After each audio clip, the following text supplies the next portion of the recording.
Imagine caminhar por uma cidade onde o tempo não corre, ele se arrasta. Onde cada som ecoa mais alto, cada cheiro permanece no ar por mais tempo, e cada passo parece carregar o peso de séculos inteiros. Antes da era moderna, antes do aço, da eletricidade, dos motores e das luzes artificiais, as cidades eram organismos vivos. Respiravam, adoeciam, cresciam lentamente e, às vezes, eram abandonadas ao silêncio. Essas cidades não desapareceram de uma vez. Elas foram sendo esquecidas, pouco a pouco, enquanto o mundo avançava sem olhar para trás. Ao entrar em uma dessas cidades antigas, a primeira coisa que se percebe não é o que existe, mas o que falta. Não há ruído constante. Não há anúncios. Não há pressa.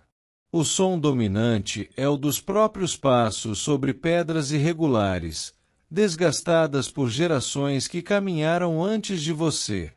Cada rua foi moldada por pés humanos, não por máquinas. As casas se amontoam umas contra as outras, não por estética, mas por necessidade. As cidades eram compactas, cercadas por muros, pensadas para proteger, não para expandir. Espaço era um luxo raro. Luz natural, também. Janelas pequenas tentavam equilibrar ventilação e segurança. À noite, a escuridão não era simbólica. Ela era real, profunda, absoluta. O fogo era o coração da cidade. Velas, tochas, lamparinas. A vida noturna só existia ao redor dessas pequenas ilhas de luz. Fora delas, tudo desaparecia. E com a escuridão vinha o medo.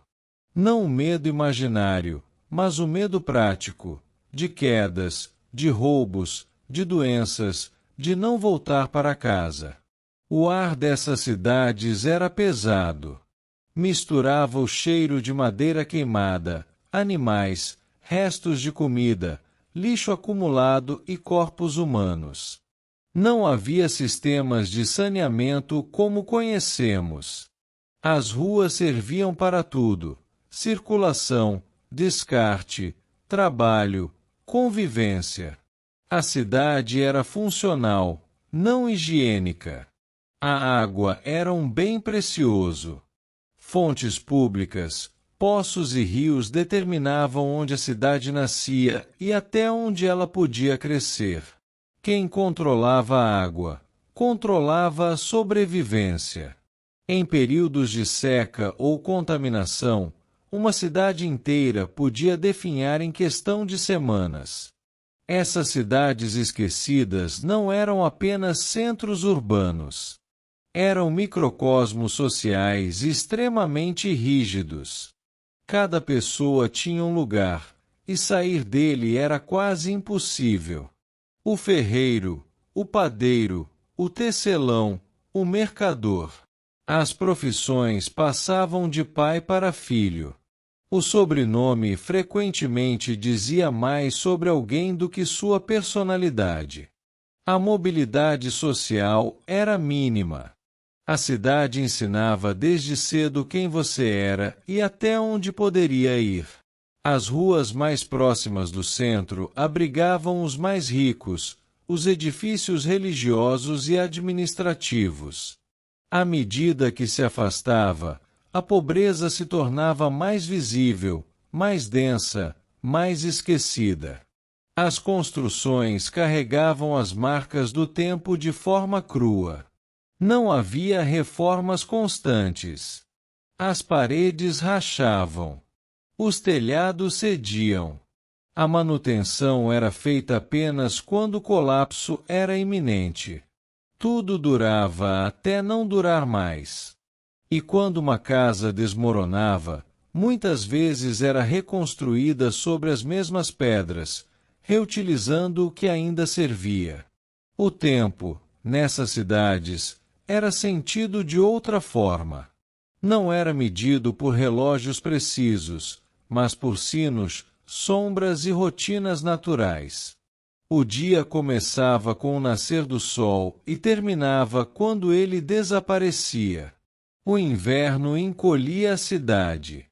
O verão a fazia transbordar. As praças eram o coração pulsante da vida urbana. Não apenas espaços de encontro, mas de controle. Ali se anunciavam decretos, se realizavam julgamentos públicos, se aplicavam punições. A justiça era visível, sonora e, muitas vezes, brutal. A cidade educava pelo exemplo e pelo medo. Religião não era um aspecto da vida. Era o eixo central. Igrejas, templos ou mesquitas dominavam o horizonte urbano. Suas torres eram os edifícios mais altos, não por acaso. Elas lembravam diariamente quem detinha o poder simbólico. O calendário, os costumes, os feriados, tudo girava em torno da fé. Mas essas cidades também eram frágeis. Bastava uma guerra, uma rota comercial alterada, uma nova estrada construída em outro lugar. O fluxo de pessoas cessava. O comércio diminuía. Jovens partiam. As casas começavam a fechar. O silêncio se espalhava. Algumas cidades morreram lentamente. Outras, de forma abrupta. Um cerco prolongado. Uma epidemia. Um terremoto. Um incêndio fora de controle. Quando o custo de permanecer superava a esperança de sobreviver, as pessoas simplesmente iam embora. E assim nasciam as cidades esquecidas. Elas não eram destruídas. Eram abandonadas. Deixadas para trás como páginas que ninguém mais queria ler. A vegetação retomava as ruas. Animais ocupavam casas vazias. O vento passava a ser o visitante mais frequente. Séculos depois, o que resta são ruínas silenciosas. Mas essas ruínas falam. Cada parede caída, cada objeto esquecido conta uma história interrompida. Uma vida comum. Um cotidiano que parecia eterno, até deixar de ser. Ao observar essas cidades antigas, percebemos algo desconfortável. Elas não desapareceram por serem primitivas. Desapareceram porque o mundo mudou de direção. Porque novas tecnologias, novas rotas e novas ideias tornaram certos lugares irrelevantes. O tempo não destruiu essas cidades. Ele apenas seguiu em frente. E talvez seja isso que mais nos inquieta. Porque, ao caminhar por essas ruas vazias do passado, percebemos que nenhuma cidade é permanente. Nenhuma civilização é definitiva. O esquecimento não é exceção, é regra. Essas cidades existiram plenamente. Foram vivas, barulhentas, cheias de conflitos, sonhos e rotinas. E hoje, descansam em silêncio, esperando que alguém ainda esteja disposto a ouvir o que elas têm a dizer. Porque dentro das cidades que o tempo esqueceu, não encontramos apenas ruínas. Encontramos um espelho.